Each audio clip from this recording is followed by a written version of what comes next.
What's going on, Soul Tribe? I salute the divinity in you, and welcome to my channel, Alchemist. Justin here, and are you ready to work with the energies this week? Because you know what? It's a light one this week. We only got one that we're working with. It's an interesting one. We got the sun that's forming a trine with Saturn that's retrograde, and I think the word that we're going to be talking about is just like the steadiness of the sun and of Leo, and really get into that aspect and thinking about the patience and the prospect or aspect of it when we're working with that Saturn and Aries, because it's like the sun's in such a great shape, and Saturn's been better. So we'll get into all that here in a moment. But if you're new here, again, my name is Justin, and one of the things I do on this channel is talk about the celestial news weekly, the chit chat that goes on up in the sky. And I'm going to be covering the week of January, of July 24th through I'm just ready to be into the next year, to July 30th, 2025. And let's go ahead and get into this thing. There's a little chart for where all the planets are at. But let's go ahead and get to slide one, because on Jupiter Day, the 24th, the aspect that we're going to be talking about, like I said, is going to be the Sun forming a trine with Saturn retrograde, and this is happening at specifically at 1 degree and 49 minutes. The Sun is in Leo and Saturn's retrograde in Aries, and here's Saturn over here, and then the Sun is down there for those of you who are watching, and so when you think about the trine aspect, and that's why I kind of put this energy as a more kind of neutral yellow sort of energy, because it's still the malefic. Saturn's still overcoming the sun, but it is by a trine. And trines when the planets are 120 degrees apart, as you see here, the sun being in Leo again and Saturn in Aries. But they are like elements, so there's a natural affinity there when you're thinking between Aries and Leo.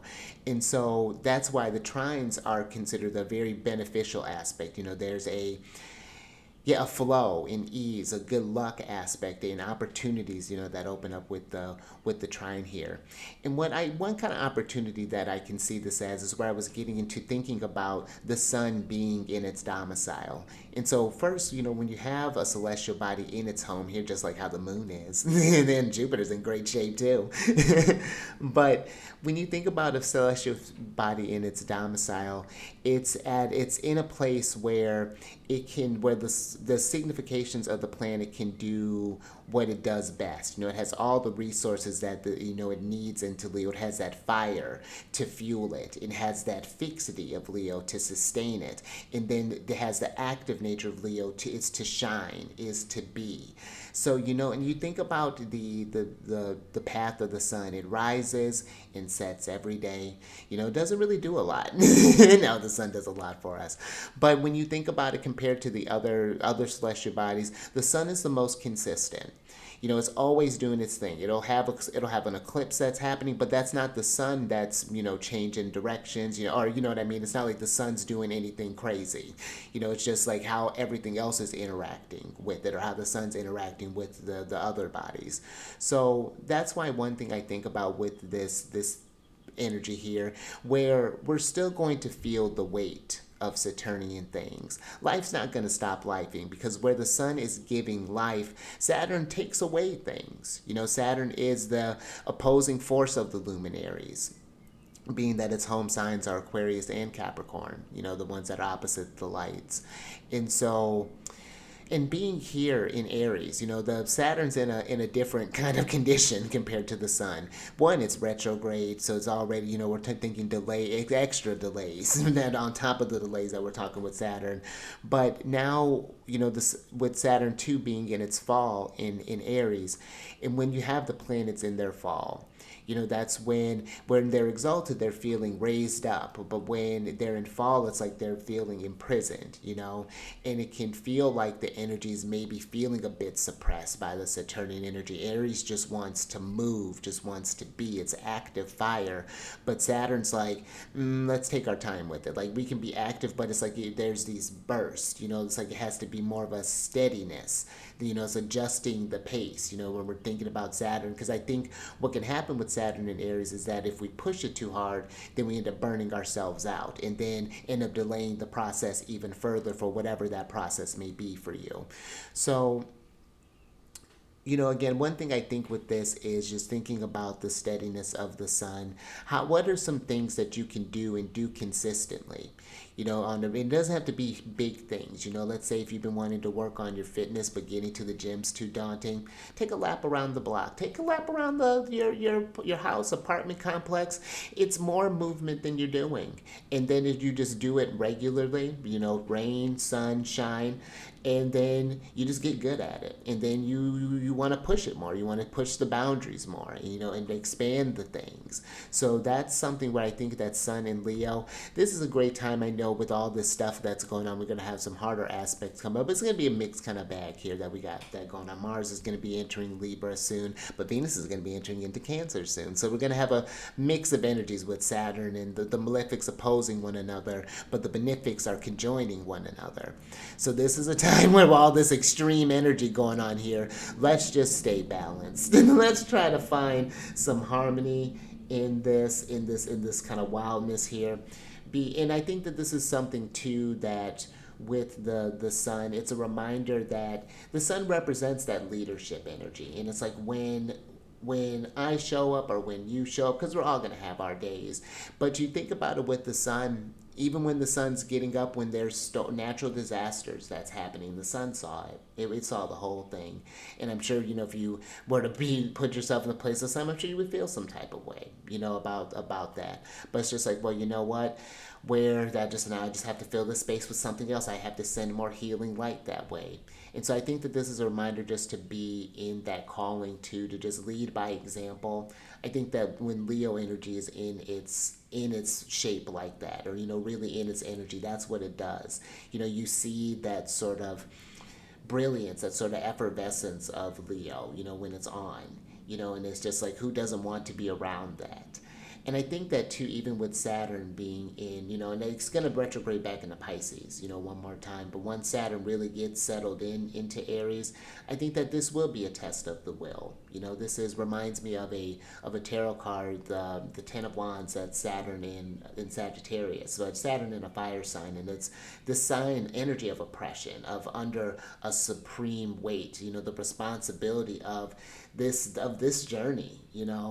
And I think it's just a reminder to you to just use this energy responsibly, and I think, and even to enjoy the process, that the things that don't happen overnight. Even just this, coming into wherever part of your journey that you're at, that took a process, that took a nurturing, that took growth, that took experiences, that molded you into who you are at this current moment. Oh, if I didn't mention, because I don't think I did, this trine is going to it's reaching its peak. It was already in play as soon as the sun entered into Leo. Let me actually go back over to the previous slide there.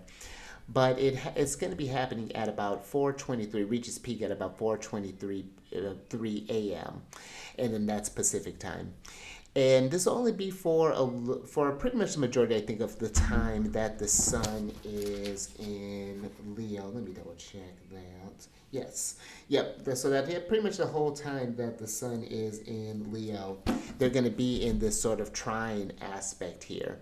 So this, again, there's still that flow that's happening. And even when Mars, like, I know I'm getting a little bit ahead of myself, but even when Mars moves into Libra, the sun will be, well, I don't know, the sun actually might not be, Mars might not actually move before then. Oh, yes, it will. So, yeah, even when Mars moves into Libra, there still will be an opportunity there to move through the toughness, but that's not to say, there is not going to be toughness here, but there's something that's, I think, trying to build in here as well to try to weather the storm in a sense. So, but yeah, so yeah, that's what I pretty much got for you. They're finding doing the consistent things and doing it doing it like the sun, meeting the sun every day, and that might be something I would even just get into, maybe just greeting the sun whenever you see it. If you happen to see sunrise where you're at, or going to see the sunrise or the sunset each day, and just being in the brilliance of that, and seeing the things that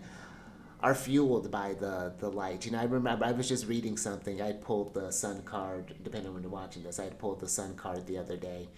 And I was reading something about that, and they were, it's like, when you really break things down, the things that we eat, it's all gets its energy from the sun. So we're just eating sunlight all the time, where we're fueled by the sunlight. And so, yeah, I think just, hopefully something just kind of nice to take a little bit of sunlight from me to you to carry throughout your journey, whenever you happen to come to this. But yeah, that's all I got for you there. And if you want to work with these transits more personally, see how this is showing up in your chart. Oh, and this would be something too to pay attention if you have. This one may be working more personally with you, just by the way. If you have any planets or points around the early fixed placements or cardinal placements, that's going to be Cancer, Aries, Libra, and Capricorn for the cardinals, and then Leo, Scorpio, Aquarius, and Taurus for the fixed signs.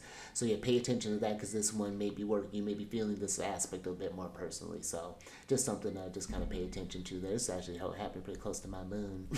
Nice little flow there. I'm digging this little Saturn energy here.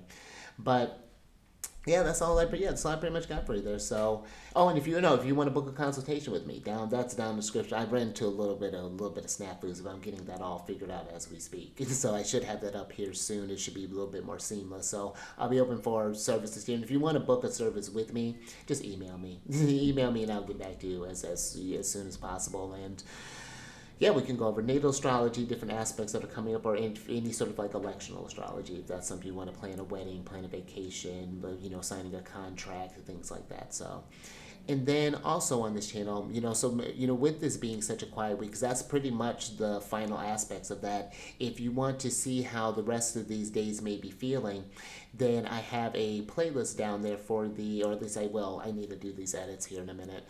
But there's a playlist for the lunar shenanigans, and that just talks about the moon astrology, what sign it's in, what phase it's in, when its aspects are reaching exact, when it happens to go void of course, and just kind of the general feel of the energies. And because the moon affects us, and I know we all know that. So yeah, just to get a different feel for the energies there. But that's all I got for you. So until next time, stay mindful out there. Keep raising that vibration through the roof. And I will catch you on the next one. I don't injure myself later.